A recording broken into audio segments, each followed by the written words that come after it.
Балуан Шолақ деген атпен даңқы шыққан өнерпаз Нұрмағамбет Баймырзаұлы, әнші композитор, ақындығымен қатар балуан болған, дала циркінің негізін қалаған тұлға.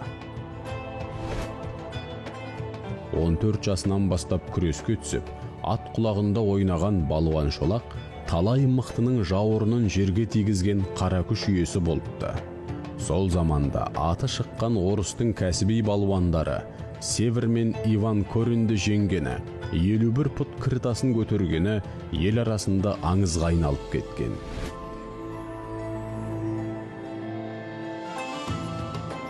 Біржан Сал мен Ақан Серіні ұстаз тұтқан Балуан Шолақтың 20 шақты әні бүгінге жетіп, қазақ мәдениетінің асыл қазынасына айналды.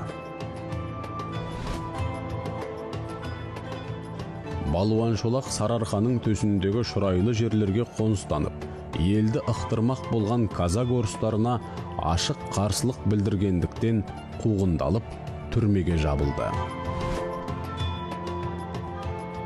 Аты аңызға айналған Балуан Шолақ Баймырзаұлы 1916 жылы туған жері Өзекті сайда қайтыс болды.